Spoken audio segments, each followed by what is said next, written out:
Beyond the Hood, stories and strategies to fuel dealer growth. Welcome everyone to Beyond the Hood with TractorZoom, a podcast where we discuss stories and strategies to help fuel dealership growth. Today my guests are Ivan and Brandon Dorhout, an owner and manager respectively of a 2-store Case dealership up in Northwest Iowa. I first met Ivan about 2 years ago at a NADA event, North American Equipment Dealers Association, where Ivan was coming down from being president of that national organization. And I worked with Brandon last summer on a market analysis for the Northwest Iowa area and the equipment up there. Now, knowing those two separately, I was really curious to know about their dynamics and how they're planning for the future success of their business as a family dealership. That's what I expected to get out of this podcast. And I firmly believe that you can learn something from anyone. Now, what I did not expect was all the life lessons that come out of this conversation. So to summarize it really quick, I learned a ton about how Ivan started this business in 1979. So talk about a tough time to start a ag-related business. Brandon goes in detail on their precision part of their business and how that's carved out a niche and how that got started and what that means for them. And they both give great advice on time management and advice on advice, how they give advice, how they receive advice, especially in the father-son dynamic that they're in. And finally, one of the most important lessons I think I take out of this is their people-centric approach at Town and Country Implement and what that's meant for them over the years in terms of hiring people, finding the best spot for people, training people, and then delivering service to their customers. So I don't want to waste any more time before we get to our conversation with Ivan and Brandon Dorhout. Welcome everyone to Beyond the Hood. Today my guests are Ivan and Brandon Dorhout. They're owners and managers of a 2-store Case dealership up in Northwest Iowa. Brandon and Ivan, thanks for joining me. You bet. Thank you. Brandon and Ivan and I have had a chance to already, enter into a discussion. We've laid some groundwork a little bit, talked some Dutch culture, me being from Pella, and those guys from up in Northwest Iowa. So we might hit on a little bit of that backstory as we go. But I'm going to kick this off with an early question that I had. I've known Brandon now for about 6 months. We had a chance to just converse a little bit this past summer on a little bit of analysis. And then, Ivan, you and I met, I think, about 2 years ago, maybe at a NADA event? I would say 2 years ago, yes. Okay. Yep. And we're going to get into that a little bit more in depth. Ivan, past president of NADA, and again, that's going to be talking about the future, but I want to talk a little bit about the past first. So, Ivan, I want to ask you a question about the start of Town and Country Implement. Would you mind telling me a little bit about how you got into the dealership business and what it's been like since then? Absolutely, yeah. Got into the farm equipment business via being a technician back in 1973 and worked for an organization in a different community and really not very far away. It was still in Sioux County. But worked for some great guys there that allowed me to really, I would say, improve my skills both as a technician as well as just how to manage people. And just great mentors, really, really good people to work for. So that I, back in 1979, then I moved on and purchased a dealership, which was called Town and Country Implement, and we left the name stand. And so in 1973, moved to Rock Valley, Iowa. Oh, okay. And, we had discussed this in our previous conversation, but the 70s were a unique time to potentially enter into this industry. And so the early part of the 70s, I think that's when my dad got his start into farming. And there's a couple of years where the commodities were decent. But you said you bought Town and Country in 79. Is that right? Right. Okay. So in 1979, things were still looking really good. Mm-hmm.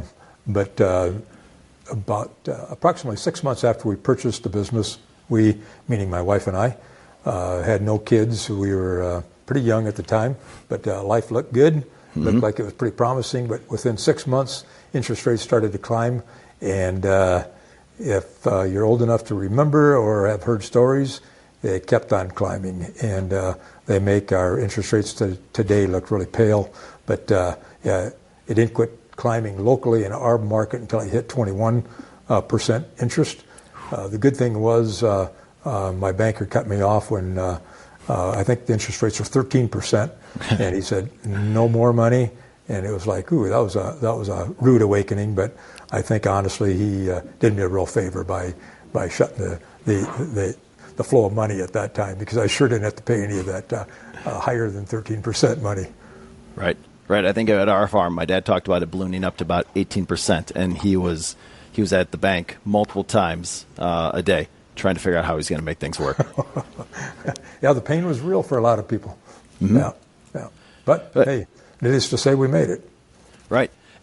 And discussing then and now, I mean, the high interest rates is a common topic that I hear both on the farming side and on the dealership side, and it's certainly different than it was, for the past 8 years, and it's hurting more now, even with higher prices. But how did those periods of 6 months, 12 months after you started, when the interest rates started to climb, how did that affect kind of your philosophy of running your dealership?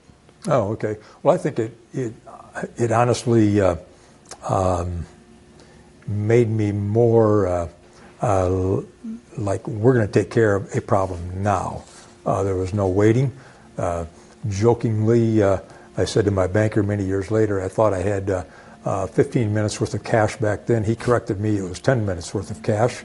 So that's why I had to work a few extra hours every day to stay ahead of the bear that was chasing us. But to really answer your question, I would say it was more a matter of you better solve every problem real fast. You better turn your inventory fast because it was going to be worth less money, 30, 60, 90 days forward. And that's we're seeing some of that same stuff today. Don't get me wrong, but there's credit you guys. There's a lot more analytics that a guy can take a look at today versus what there were then. It's like, but really, it was a matter of you better react fast. You better not make any mistakes. Right. And we talk to a lot of dealers who say they're almost having to retrain staff that they've hired in the past 3 years to adjust to a new normal. That they've started in this time where you didn't have to make sales calls, but essentially people just came to you to make those sales. And so you kind of started on the inverse side of that, where you really had to cut your teeth and hone your skills early on, and then that set the tone for your business. It really did. In a sense, there was a lot of blessings in that once you get through that, but it's not fun going through it by any means. But it's interesting. Yeah, I think we all became order takers here in the last several years. And it's going to be a little bit of a struggle for some of the guys to change how they're doing business today. Mm-hmm.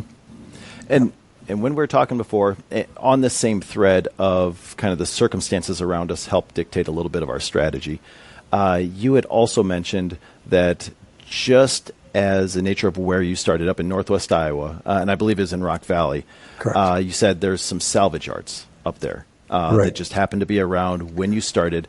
And how did that influence the way that your dealership was constructed and then the way that you've grown since then? Oh, okay. Yeah, I think one of the things that we're number one, it was a very small dealership. We had 3 employees, but I was blessed to have a really good parts person who he and I could think very similar.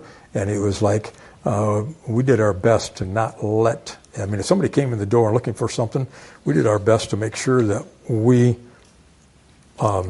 if we didn't have it, we were going to find it for him. And to the credit of having 2 really aggressive salvage yards back then, we were just automatically forced to think differently, and that is, how do we offer more than just the OEM part?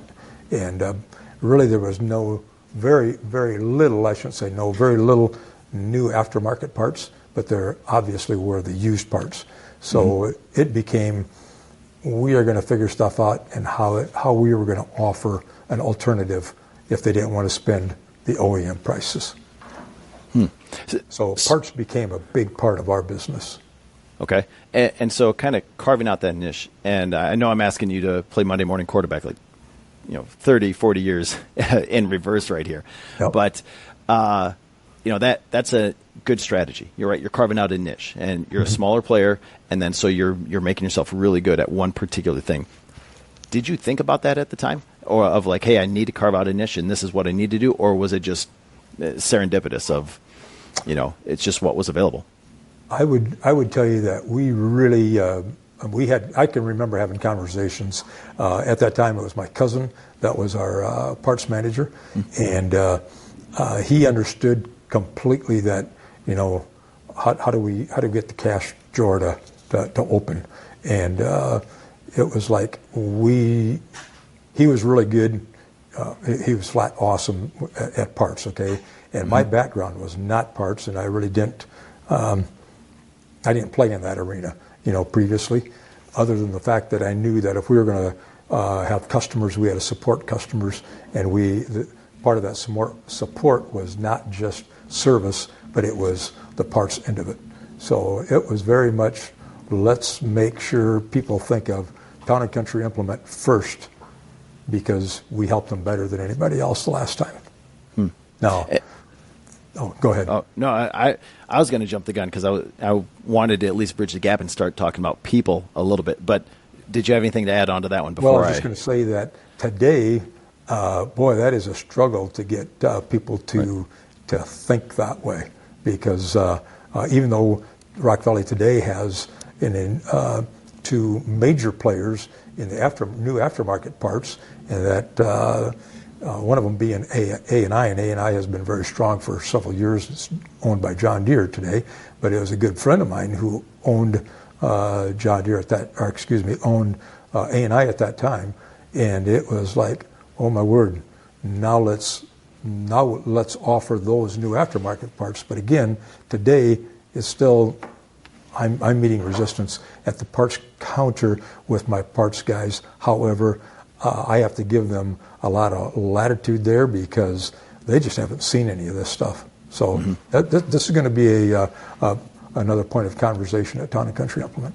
Yeah, and I'm glad you went a little bit deeper into that, because since we talked last time, I kept on thinking about that. You essentially were immersed in some of the hardest competition in the country as you're starting out, and still carved out a niche within that segment of the parts, the aftermarket parts.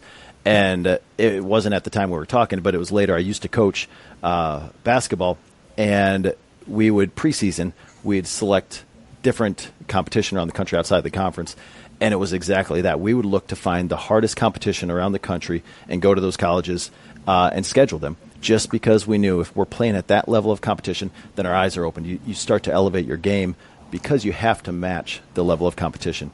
And then it just improves your game. You might lose some of those games. Oh, yeah. But overall, it really just ups the ante for everything that you do. Yeah. No, I can appreciate how you're saying that. Absolutely. Okay. And then so on a similar vein, though, of carving out that niche in the parts department. Now, Brandon, when we talked last, you guys brought up precision as a specialty now. And parts are still a big component of what you do. Absolutely. But precision is as well. Do you want to talk about how that maybe is in the same strategic vein, but how you guys are carving out a niche there? Yeah, we've tried to, it's been quite a few years now where we've had one precision guy dedicated for each store. And that's been it's been a little bit of a struggle, how do you make that profitable over the years?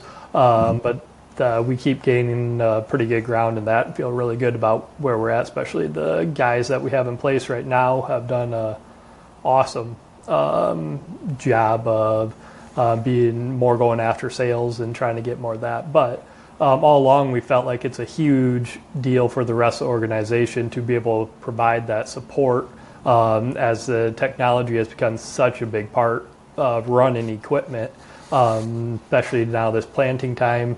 A lot of times if there's an issue right now, it's not actually something broken, it's electrical, or it's something just going on within the monitor, or needing to get something updated.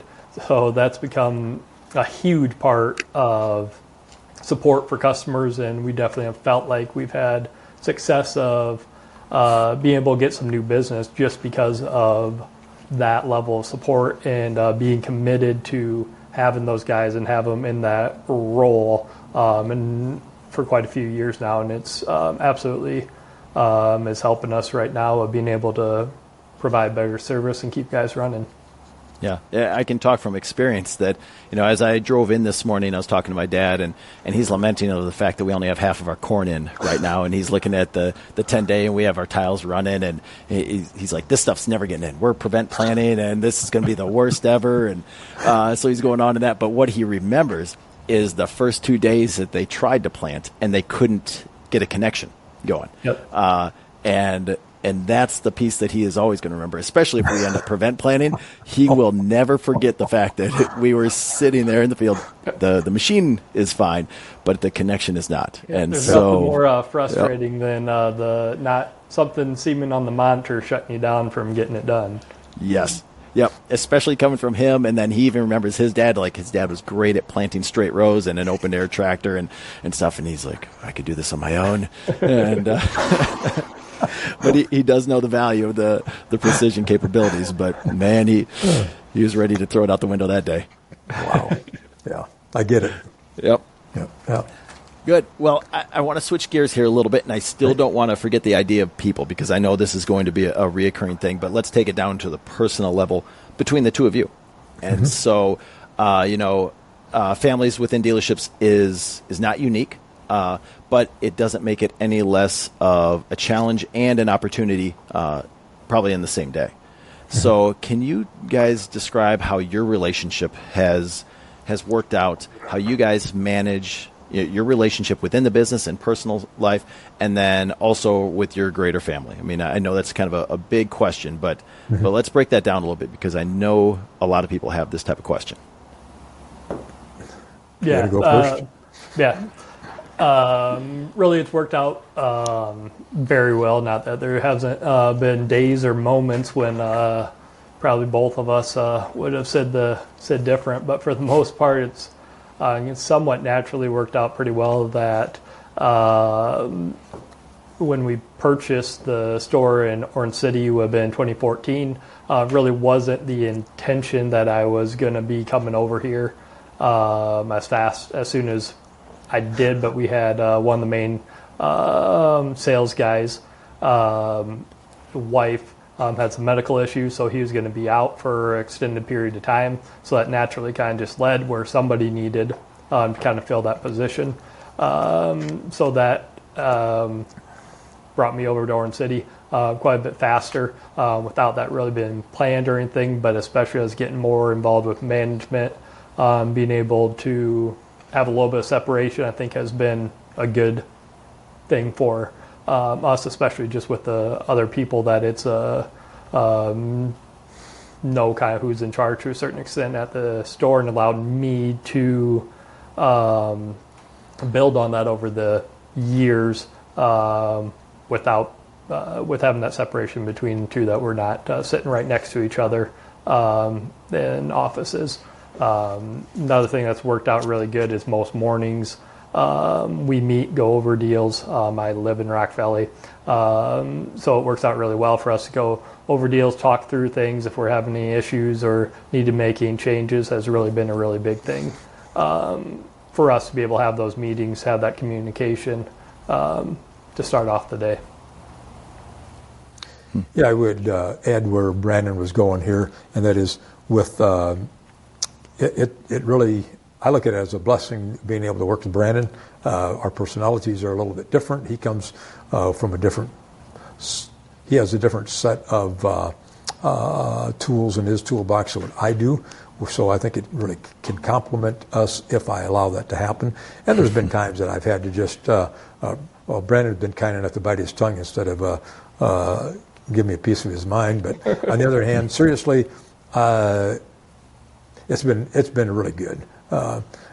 It's been, I would like to say, probably less than 5 times when either one of us really wanted to raise our voice, and it probably occurred. I would beg to tell you that I know it occurs less than once a year. That even happens. I think I would tell Brandon, and I don't dare to raise my voice because his mother finds out that I'm in deep doo-doo. So it's good to have you in back pocket. yeah. But seriously, Brandon has two siblings, an older brother and sister, and they are both they're older, and they both went a different career path before Brandon even decided to come into the business. So it really was, I guess from my point of view, it was like when he said that he wanted to be part of it, it was like, okay, let's go. But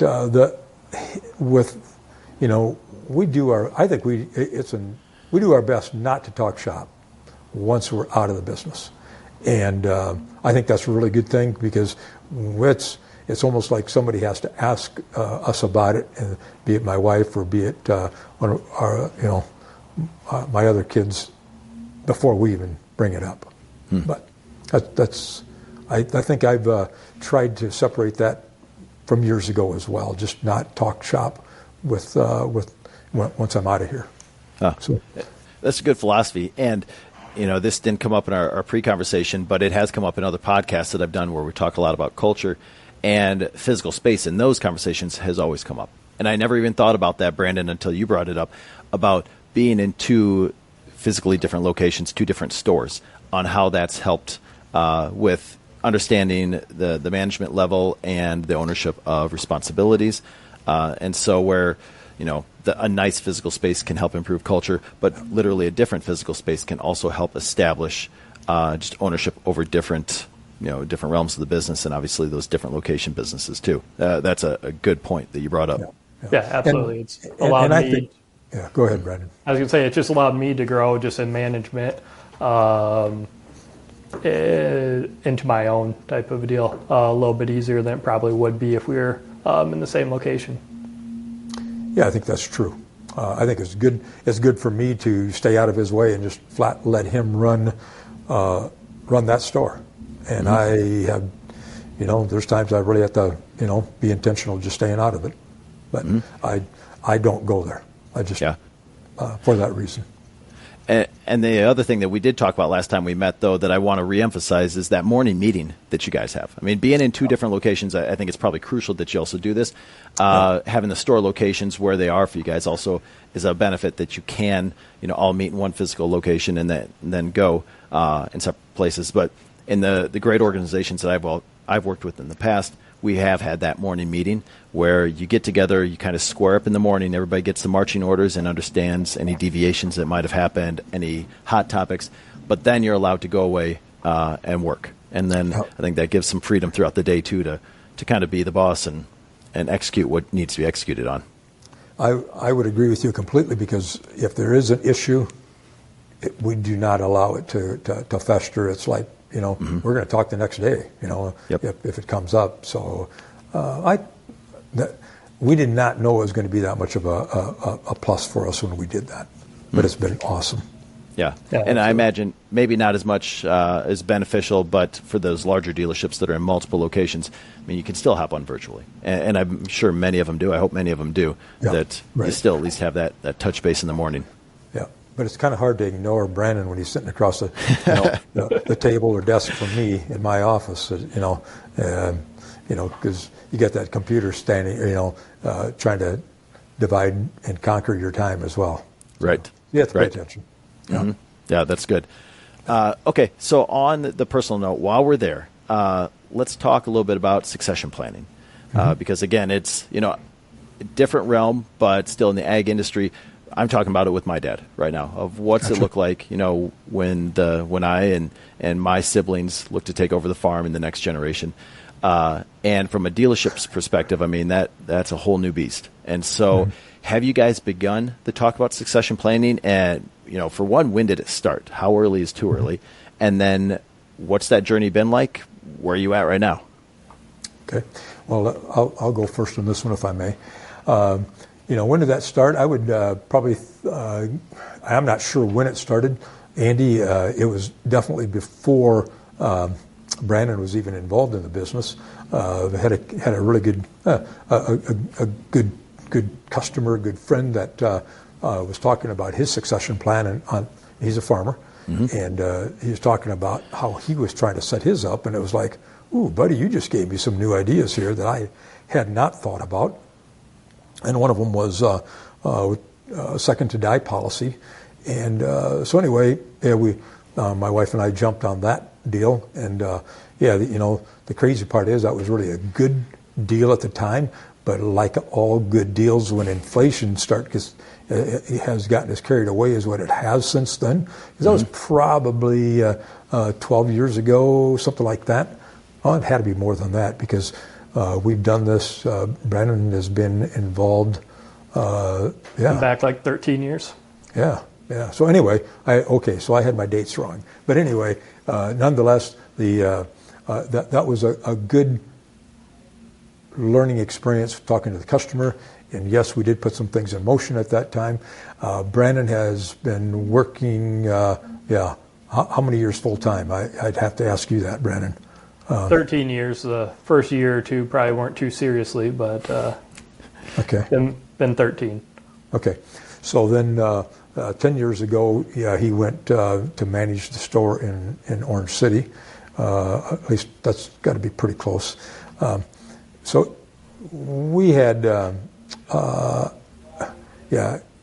that time, with him not being here, it was, we didn't talk necessarily that he was going to be an owner at that time yet, but I think, was it 2017 you did become an owner? Yeah, 2017. So that's when he bought 20% of the business. And so that was a good move. At least I thought it was a good move. And since then, Brandon has been able to pay that part off. And so now we're into the second phase of the transfer of ownership. And we're trying to get him to be the majority owner. And we're really close on that. So, Brandon, are you still feeling like that 20%, that was a good move from your perspective? Yeah, I think we're still all right. Good question, Andy. Good. I didn't want to put you exactly on the spot, but I did. So I'm glad you answered that way. It would have been awkward otherwise. Yeah. Hit the delete button. Yep, exactly. No, it's been a good deal. And yeah, we knew or had talked. It obviously can't happen overnight. Mm-hmm. It's like, okay, we have to get this. If we're going to end up there, we have to get this ball rolling just financially to be able to get it started. So, right. Yeah. Good. Yeah, I think that's great advice that it has to happen, and it has to happen earlier than probably what most people anticipate.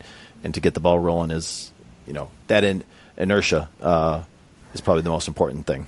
Right. I mean, I'm going to go back to the conversation I had with a customer that I went, ooh, hey, I got to get moving. And thankfully that was just an innocent conversation. He would to this day he would never know that he was the one that spurred me on to get things going. Those are some of the best conversations, though. Absolutely. Just add that spark. Hey, everybody. Andy here. I want to take a second to ask you to subscribe and follow this podcast if you like what you've been hearing. We don't want you to miss out on the latest updates and insights for your dealership. Now, let's get back to this episode. So then I want to shift gears back to something that you had mentioned early, and I know in our initial conversations this came up over and over again, and it has with other podcasts too. But you said, I believe it was your cousin that was the parts person. Correct. Initially. Yes. And you're just saying what a phenomenal job that he did. And I know you guys have had a lot of other talent in different positions. And so having the right kind of people in the right kind of situations for them to succeed is really important. It's a good part of executing strategy. How do you do it? Especially now that it's harder, but how do you get the best people possible in the right kind of positions? That is still a moving target. I'll go back and talk from years ago, and Brandon can probably fill in how we try to do it today. But if you go back, my goodness, 40 plus years ago, or maybe I could even say 30 plus years ago, your pool of people was significantly different, significantly bigger. You could afford to hire quicker because you could terminate quicker. Now, that sounds nasty, but that's the way life was back then. But we had a lot of really good people that we were able to put in the right places. Did it take us a while? Yeah, probably. But I've never quite been able to figure out how to never make an error in that area. And we've tried a lot of different things along the way, hiring outside firms to do personality profiles, and we still do that. I mean, in fact, we do a lot more of it today. And we think that helps us. But some of the people that we hired years ago are still with us. We have them in different positions, partly because they wanted to move, partly because of their personality, how they have developed their skills. I can tell you that our best salesman for years and years, when I say best salesman, I would say he's been with us the longest. He also, his numbers have been very good over the years, but he started out as a setup person. So huge jump that he had to make, but he's had a passion for the business, and he's done very well with it. Today, we probably hire a lot harder, and we probably don't terminate as quickly as what we should once in a while. That's I think most of us in this business would say that that's what we've had to do. Right. Yeah. Or that's what we've done. Yeah. The landscape has certainly changed. I know, when I was growing up, I know how many, there's a decent amount of farm kids on our square mile that we'd go around and play with and hang out with. And my dad talks about there being 2 to 3 times as many on that square mile when he was growing up. And I know I go back now to the farm and there's half as many as when I was there. And so the pool out in the country is just, it's just less.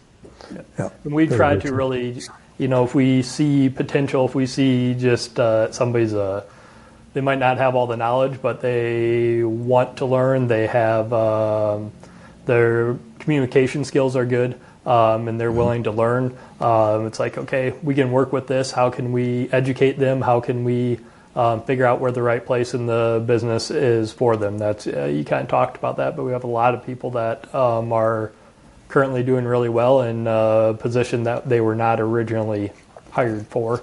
And yeah, we've tried to be a little bit educating. Dale Carnegie class is one thing that we've done a lot of. We just sent, I think, 15 guys through that, and we feel like we've had really good results. Just helping people, big thing, dealing with stress as well as their communication. And we've had a lot of guys very happy telling us feedback of how it's helped in their personal life as well, which is awesome too.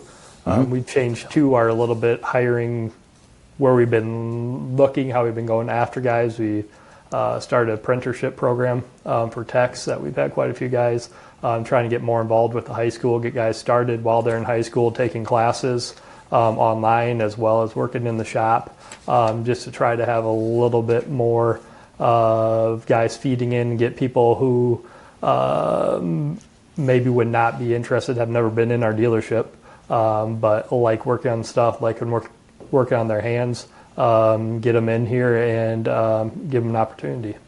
Mm-hmm. Yeah, I always would tell my students when I taught that attitude over aptitude is the key, and it's hard to understand when you're younger because that's not necessarily what's preached and reported on a report card, but it is true. And then once you get them in there, if you present something to like a Dale Carnegie course to somebody who has a great attitude, they're going to take it, they're going to eat it up, and they'll grow. Brandon, on the Dale Carnegie course in particular, and just I guess any train course, but you brought this one up in particular. What was that initially like, presenting that to your crew about, hey, here's an opportunity, I want to go through this? How eager was everybody initially? And then what was your thought process like when you're executing it, and even when you're vetting it? Because training your people is, I know it's a good term out there. I don't know how many other dealerships do it like you guys do, but I know there's obvious benefit from what you're saying. Yeah, so we've been doing it for quite a few years now in smaller numbers, 1-2 people. and had good success. The first time we did a bigger group was probably, I don't know if it was 5 years ago. Maybe it wasn't quite that long. But it was the first time that we did a good-sized group. And then again, did it just this past year. And to what you're saying, we've gotten some pushback from a few people, but the vast majority of the people have been at least open to it. They go to their first class and they might be wondering what they're doing, what you got them into. But we've been honestly really surprised with the amount of really positive feedback and how small amount of negative feedback that we've gotten from the guys. I know we had one younger tech this past year who, after a few sessions, was not real happy that he was in there and wondering what we were doing to him. But by the end of it, he was totally bought in, totally involved, acknowledging the fact that he did not want to be there to start, but had to change his mindset, and that's kind of been overall. It's been so positive and such a small amount of negative. But there's been a few guys, but for the most part, guys buy in. Good. And while we're still on the topic of leading your people and managing people, Ivan, last time that we talked, you had said something about, and you even mentioned this time about like you don't like the term firing people. And one of my old bosses would always say, hire slowly, fire fast. Right. And there's a lot of truth to that in what we're talking about here. But you had mentioned you don't like the word firing, and so you had an alternative to that. Yeah. Do you want to expand on that? Well, okay. So yes, I do not like to use the word or the phrase, I need to fire you. I've used a lot of other expressions, such as freeing up your future. But it's like, let's try to make life better, right? And because if you don't like what you're doing, if you're not happy with where you're at, really, I honestly believe you help people by helping them get to a different spot. Does it always work out just the way you want for others? No, because honestly, I would look at it and say, if it was ideal, I would never have had to have the first conversation with be it job performance or failure to show up for work on time, those types of things. But hey, that's life. That's going to happen, and it's life. Like we want to make life better for you. One of the things that is really key for me, that's always in the back of my head, but boy, this affects my thought process all the time, and that is, had a really good employee years ago who he'd always joked that he was a lifer, okay, and he meant it, okay. The bad part is he got cancer and passed away at the age of 49, I believe it was, but he was a great guy to work with. If you were not having the best day, he could figure out a way to put a smile on my face, and we could have a lot of fun together. But boy, we got things done. Just one of those relationships. But the one thing that always, I'm not saying he was the guy that had this problem, but I've had other people that have had issues with money management, and it's like today, if I have somebody that I know is having money management problems, I want to send them to financial education. Why? Because, I think we pay pretty good. And at least I would say for Rock Valley, by far better than the manufacturing businesses do. Big brush, get myself in trouble when I say too much. But why in the heck do I want to see those guys living paycheck to paycheck? We can all outspend our income. So it's just a matter of how do we manage our money? How do we prioritize? And that's a real goal. I want to see people get to the end of their careers and they've got a very nice nest egg that they can look back on and say, you know what? Thank you very much for helping me take care of an area of my life I probably wasn't very good at, because we all have mentors in our life, right? And if we're if we're lucky, we listen to them. And I feel like I've been blessed with a lot of really good mentors as I've gone through my life, and hopefully I can leave a few really good ideas, not just with Brandon, but with anybody that's working at Town and Country Implement. That's good. And then that's going to bridge really well into my next question for you guys about advice, about mentorship. But just to put a bow under the conversation we just had, I like how a lot of what you guys do in terms of building the culture, taking care of your people, taking care of your customers, is just to put people in a better spot. And I mean, it could go as far on one side as maybe telling them that, that they no longer work at your organization, all the way to the training piece, to helping your customers find, the right type of precision equipment for them. But I think that's a great philosophy, and it's obviously apparent in what you guys are doing. So anyways, I just wanted to kind of wrap that up about, helping people find their spot is a great philosophy.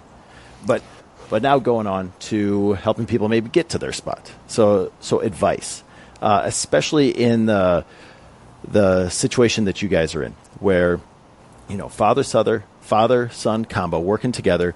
Ivan, what kind of advice have you had to pass down to Brandon? And how's it been taken, Brandon? And what is some of that advice? Well, okay, and this isn't going to be father-son advice per se, because wherever we're at, who wants to get treated poorly, right? So it's like, make sure that you're treating people the way you want to be treated. Is that 100% successful all the time? Probably not. But I think you have to operate with that type of an attitude.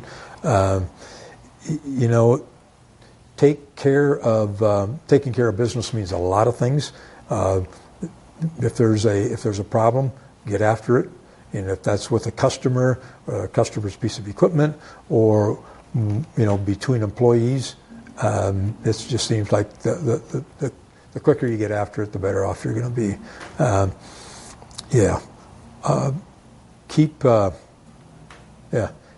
You need to keep the main thing the main thing. Don't let the little things get in the way. And I think that's a big deal in my head, because you can let those little things get in the way, and all of a sudden the little thing becomes the main thing, and it's like you just went down a rabbit hole. So keep the main thing the main thing. Good. And so then, Brandon, before I go to how has some of that advice been received, but Ivan, we had talked previously, and I'm totally jumping ahead to another question, but I think that the time is right, that you had said one of the habits that you have built up that you're proud of, that that's led to some of your success, is protecting your time. And so I see that as similar to keeping the main thing the main thing. How do you do that? Because that is hard, to say the least. There's one word that I don't want to use, and it's selfish. Okay. But I've been really careful about letting others take my time, and probably that is because I probably spend more time at the dealership than I should. Okay, so because of that, I've had to really guard my time, because it's like I want to get things done. I'm a real task-oriented person. Thank goodness my wife brings that to my attention quite often. But I can tell you some really goofy things. When in the 80s, when I had 15 minutes of cash, I was forced to be at home, because my wife was an RN, and if you remember, we moved to a new community, so she had to kind of start at the bottom of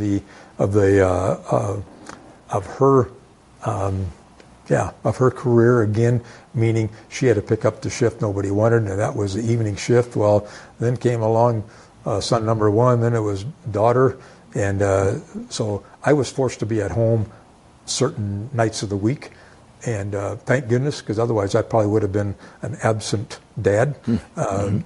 But Yeah, that did force me to be at home. Also forced me to say no to a lot of things. I have to be home, and being on other boards was not even a consideration at that time. Just it was not going to happen. In fact, it was like it was either work or home, and whatever my wife could convince me to be a part of. But yeah, maybe I'm answering too many things here. No, I don't want to get you in too much trouble at home. Yeah, thank you. So Brandon, though, is that genetic? I mean, do you have that same protection of time, or is it something that you picked up? Or what other habits do you have that you're using to manage your time, or advice that you've taken from your dad? Yeah, I guess I don't know how much we just learned over time, or just over the past years of just as busy you get, the more people you have coming to you, the more people you have looking to you for answers. It can be really hard for time can easily just slip away, can get eaten up. Not all bad, but just talking to one person about something. So trying to have people around to be able to delegate to, that you can trust to take care of things for you, kind of put on their plate just to be able to free up some more time. Definitely has been something that has been learned, but has been a big deal. Trying to find out who those people are and what skill set they have, where they might be able to do something. They might do it a little bit different, but a lot of times they can end up doing a little bit better and being a little bit more specialized with doing it. Mm-hmm. Yeah, one of my early mentors told me, like, the most important thing that you can possibly learn is to say no. And at that time, and still, I have a hard time doing it. But I wish what he would have said at the time is more what you guys are preaching of. Say no, but there's a purpose behind it. Because if you say yes to everything else, you don't protect your time. And then, but how do you do that? Like you said, if you can find the people that you can rely on to delegate things to that are more suited to do maybe some of those tasks. Because if you don't protect your time, or if you continually say yes, you spread yourself so thin that all of a sudden you're not doing anybody any favors, much less yourself. So, and then it can go down pretty fast. Yeah. I think Brandon does a better time of delegating at his age than what I did. For whatever reason. Is it personality? Was it timing? But I think kudos to how he has been able to be willing to delegate at an earlier age than I was able to. Okay. So Ivan, then I want to call you a hypocrite here, because you were president of NAIDA. And I know you had a lot of involvement in INEDA before that. And so if you're protecting your time, but you did get into industry, and you said initially in your career you didn't, right? Because, I mean, you only had 15 minutes of cash. You probably better be making the cash to replenish it. But you did eventually get into, leadership roles within the industry, and then all the way to president of NAIDA. What was it, a few years ago, correct? Correct. Yeah. Okay. I think it's just was it just a year ago that I got off the board? Something like that. Yeah. So that's been pretty recent. Yeah, that was. Go ahead. Oh, no, I was just going to ask you, how did it start, and then how did it progress, and what was that like at the president level? Oh, okay. So I remember distinctly how it started, because I had a good friend who convinced me to put my name in the hat to run for the Iowa-Nebraska Equipment Dealers Association, the board of directors. And I finally said, I felt I lost the argument with him, and said, go ahead and do it. Well, then I remember getting the ballot, and I was the only guy listed. I wanted to call him up and scream at him, but I refused to, because he was a friend. And but anyway, it was a very good experience. It really was. Did I have to change some of the way I operated at that time? I did, Andy, because it was a stretch for me to carve out time to go to these meetings, and but I would also say it was very good for me, because I think I needed to expand my thought processes and get a little bit. I felt like I had a lot of really good people around me outside of Town and Country Implement that I could work with, but the people that were on that board were very good people, and so we were able to share a lot of stuff. It didn't matter if it would, if it was a John Deere dealer, an AGCO dealer. It didn't have to be this, the guy that was selling the same equipment to you, because it was like we all had everybody else's best interest in mind. That's how I really felt that the board was made up of just quality people, and so that was good. Andy Goodman was the board of, our CEO at that time, and Andy did a really good job of just making sure that we were there for the betterment of all dealers, not just yourself. And it was just a really good experience. Yes, I did end up. That started in 2004 for me, and so I was on the Iowa Nebraska board for a long time. Went through the different chairs there, and then I became I was elected to be the delegate for Iowa Nebraska at the national level, and national was going through a bunch of changes. Well, they were just starting their changes, I guess, at that time, really. And that was honestly, that was a rocky road. It was almost like I looked at one board as being a really healthy board, and the other board was not very healthy. So that was my first taste of that.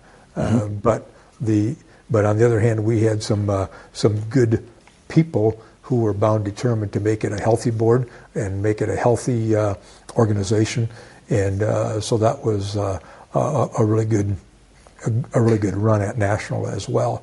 So yes, I did end up being the president, but again, it's not just who you are.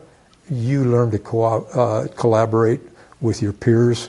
You learn to try and figure out what is better for the industry, what's better for other regions, and it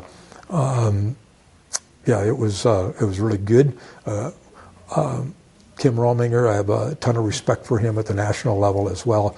He's done a really good job, and everything that he thinks about is what's best for the dealers. What's best for the dealers, and I think at that level it has to be that.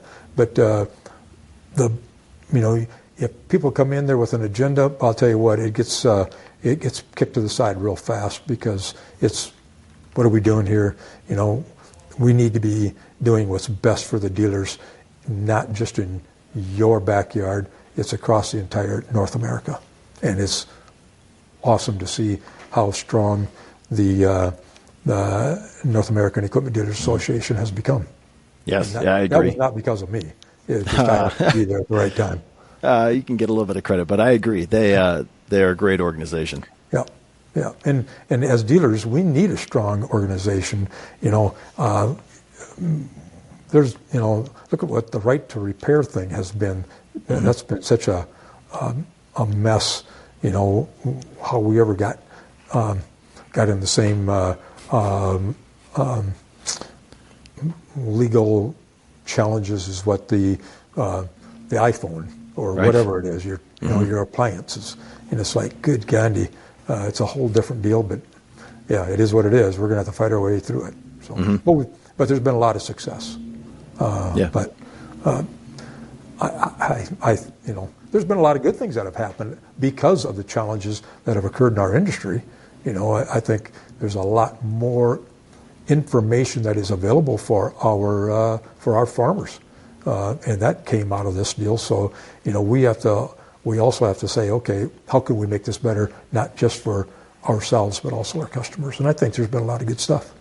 Yeah, that's one thing that I've noticed too is, the group working collectively together with that idea of how do we make things better for the farmers helps, because then you don't have, kind of a mismatched, approach to helping the farmers. It's collective and it's heading in a particular direction. So I agree. Well, it's good to hear you say that too. I think there's been a lot of really good stuff that has gone on.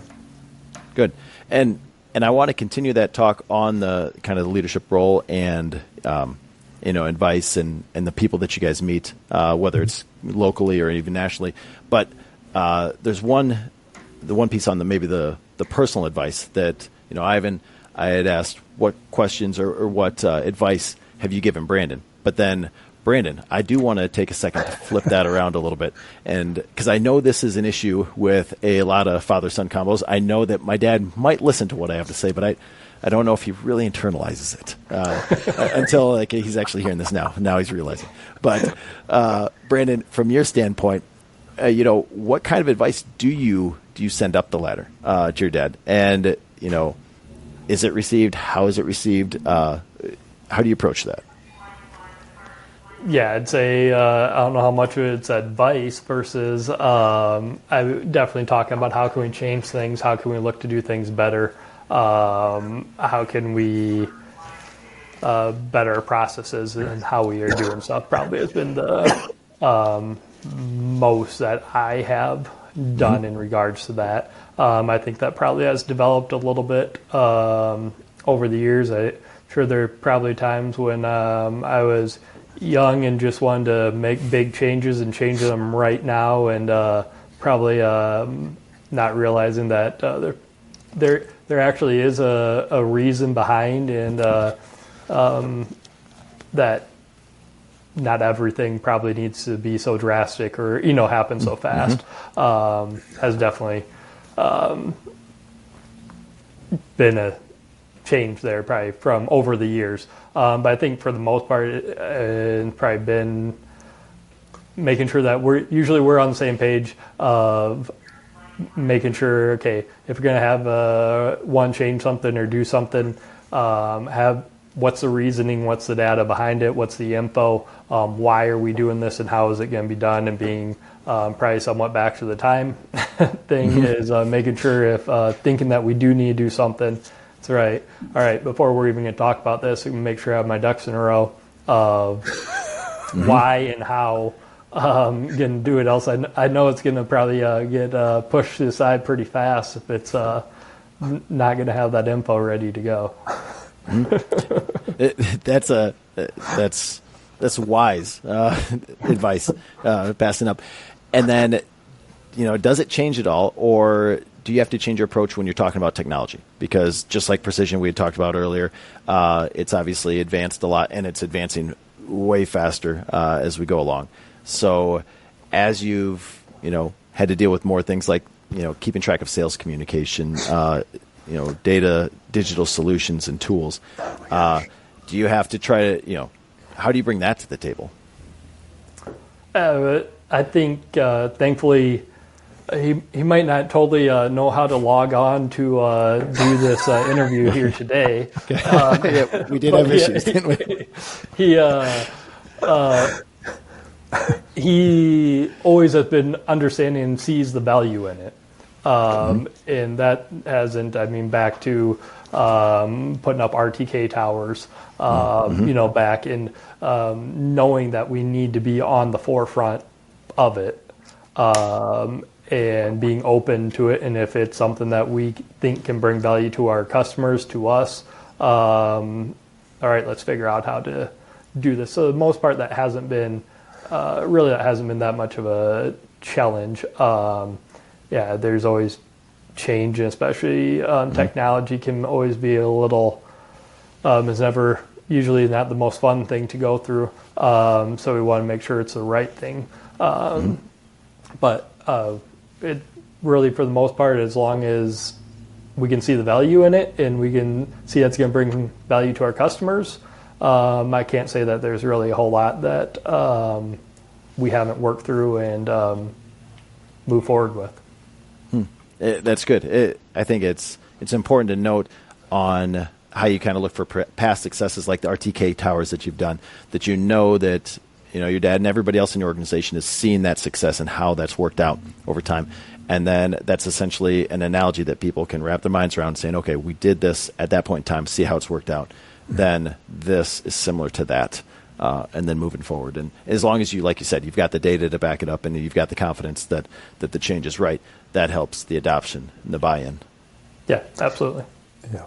Not everything you're going to be able to look at and say, oh, these numbers are going to work, right? Because there's, sometimes it just flat takes years before you can look at something and say, well, yeah, we finally broke even on that, or because I think in this conversation, precision, the amount of effort that we have in our precision farming department right now, you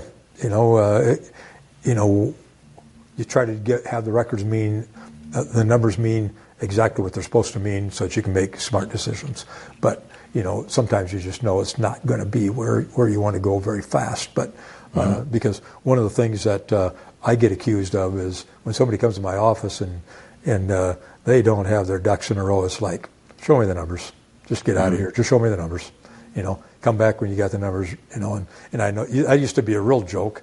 So almost to the point where I had to quit saying that, but because I know it would irritate people. But I think Brandon has done a really good job of of having his ducks in a row.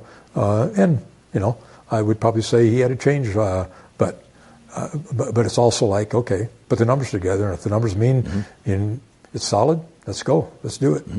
So right. I think we're both blessed with that type of an attitude. Yeah, that's good. And I think it's important to note, too, that, the numbers might not be exact. I mean, if you said it's going to be return 5%, it may be greater, it may be a little bit less, but directionally it's probably right. And to compile the numbers and to go through the calculations means you have to be thorough on understanding all the inputs, the outputs, the costs, the expenses, that there's a reason why you go through those exercises. Yeah. And to Brandon's credit, he has a different set of tools in his toolbox versus my management style. I think that he's a better manager, by the numbers than what I am, and I don't think I've done all wrong. That's for sure. But I think he's got a future. I really mean that. I think he's got what it takes with demeanor as well as okay. Let's look at these numbers. Let's make sure they're good, and then let's push through them. So yeah, good. On that note, I've got one final question, and this again ties back in with what we had talked about at the very beginning. Wrapping in with finding the best spot for people. But now I want to talk about the two of you and mentors, mentorship, mentors, and Ivan. Maybe I'll start with you, but mentorship is important. Who did you look for mentors when you were starting out? Who do you look for mentors now? And then, Brandon, I'll throw this into your court in a second. But Ivan, let's start with you. Okay. Well, I would probably I'm going to back up all the way to when I was I entered the business as a technician, and probably an irregular path, but it was like who's out there. It was like who's out there that I trust that I can bounce questions off of when I have questions. And so I was pretty intentional about finding those people. Okay, so then move forward. By the time I became an owner, I felt like I received the blessing of my previous employers, even though I only moved up the road a short 20 miles from where I had been, which I know caused us some overlapping of business, and yet they never got they never got in my face or anything like that. And I know it had to be. There's times it had to be like, what the heck is that kid doing? So anyway, I'm saying those guys were really good mentors for me while I worked for them, and they absolutely. My personality was a lot like one of my it was a partnership deal. That's what I'm getting at. My personality is a lot like one of the guys, and maybe I even patterned myself after unknowingly one of the previous employers. So, but anyway, okay. So now move on. I would probably say just people who are in business. I like business, and it was like who's out there that just I got to remember I moved to a different community, didn't know a whole lot of people, but it was like who's out there that's successful that I can trust, and I was given the opportunity to meet some of those people, and there were some sessions through the 80s. It was like, oh my gosh, did I pay real attention to what these guys are telling me? Because it was a struggle, but on the other hand. different people who I had the luxury of getting next to, who really, I would guess they would never know that I was paying that much attention to what they were telling me, and guys that were just were willing to do the untypical, because during the 80s you had to be a little untypical to survive, and so I watched some of those guys, listened to what they were saying, and I probably did a lot of untypical things in the 80s to survive. But today, I hope I don't lose that enthusiasm, that I haven't lost. I keep telling Brandon he has to call me out, but his mother says he isn't going to call you out. He works alongside you all the time. So, but I want to be called out if I'm losing my enthusiasm, my passion for the business, we have to have that. We have to keep that positive attitude. And I just had a lot of guys that I felt really instilled that in my head, really deep, to have enthusiasm, be thankful for what's going on, even though every day isn't as good as what you'd probably like to see it be. Because Brandon's got a really even keel disposition, and I would probably tell you I had to work at that, having that as an owner, because it's like, you can't be high, you can't be low, because otherwise nobody knows where they're at in your organization. And I think I've succeeded in that, but I think I've seen Brandon come in the business with that. So that's again, where did I pick that up? Pick that up from mentors along the way. That's good. And I think an important aspect of that, too, is the humility of being able to look for that feedback. And, I mean, especially as you continue to grow and people take on successively larger roles, you want to be able to prove yourself. Right. But that can be a rate limiter in terms of growth. And so you have to have that openness to ask for feedback, to want feedback, and actually internalize it and grow from it. And that's easier said than done. Easier said than done. You're right. But good. Learn. Well, Brandon, then, what about you? So generational difference here, but geographically the same area. Where do you go to look for mentors? Who might they be, and what have you gleaned from them? Yeah, so I think probably one of the big things that's been really big for me is we're part of a 20 group with other dealers. So that's been a really nice way for me to get around some other people, get around some of their thoughts, how they look at things, maybe a little bit differently, but also be able to bounce things off of them, rather than it just being between us, be able to have that with some other people and be able to have that relationships and be able to call somebody up and say, hey, we got this going on. What have you done with this in the past, or what have you seen? I know you had a similar situation. How'd you handle that type of a deal? But yeah, also obviously just growing up in it. I mean, I did not grow up thinking this is what I was going to do, but I still think I learned something along the way. And being able, those morning meetings, and being able to have somebody who's been doing it for 45 years in your back pocket helps things out it's pretty nice too. Mm-hmm. Yes, that's unique. We don't all have that, but I'm glad you use that you do have. On the 20 group, I want to explore that just a little bit more before we end here. That how did you kind of break the ice in that, or how was your 20 group constructed in such that you could kind of open up and say, hey, I don't have all the answers. I'm struggling with this. That's not always an easy barrier to break, just like we had talked about a second ago about being humble. What's a good way that got established? I to a certain extent, that's why everyone's there. Is to get better and learn where their weaknesses are. That's an awesome part of it. That's why we show up. That's why we take the time out of our schedules to do it.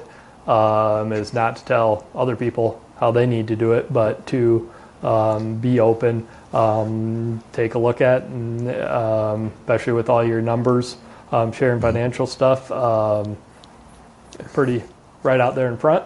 to be called out on, and that's the reason really why they're there to try to help each other and make each other get better. Good. Yeah, I would probably add, when I was, for a few years, right after we started with the 20 group, I'm not sure what year that was, but Brandon went to those meetings more than what I did because I was so involved with NAIDA at the time, and we had lots of meetings for a few years. And I thought that was really good. I thought that was just one of those times when it was a blessing that I wasn't there, because Brandon embraced it. He didn't have to defend anything per se, because he didn't have the back history that I would have had over some of that stuff. But his comment about the guys in the 20 group are there for a reason, and you do need people to call you out if you're not being up front, because it's like, why are you here then? So it's been a really good deal to be in the 20 group for both of us. I think I would tell you hands down, I think it's sharpened my skills as well. Good. Yeah. Well, I think that kind of forward-looking approach is a good way to end this podcast. Brandon and Ivan, I don't know, do you have anything else to add that I didn't cover before I completely cut you off here? I think I'm good. I'm good for today. Okay, good. Well, I do really appreciate you guys taking the time. I know we had a pre-meeting and then this particular meeting, but I admire what you guys are doing up there. Obviously, I've enjoyed getting to know you both now. And, I just think from this conversation, your emphasis up there on people and finding the right place for people, and then your story also from, the making the best of the circumstances and having the circumstances really with that positive attitude work long-term in your favor, I think are two really good lessons to pull out of this. So again, I really appreciate you guys taking the time to, share your experiences and share your stories. Thank you. Oh, likewise. Thank you for the opportunity. Okay, good. Well, this concludes the Beyond the Hood podcast with Tractor Zoom. Stay tuned for future episodes, and we look forward to talking with you all then. Take care. If you haven't yet, make sure you like, subscribe, follow this podcasting channel so you'll see when the latest episodes are released. If you'd like to learn more about how Tractor Zoom is helping our dealership partners, you can go to TractorZoomPro.com, or you can follow the links that are provided in this show note. Until next time, this is Andy Campbell with Beyond the Hood with Tractor Zoom. Take care.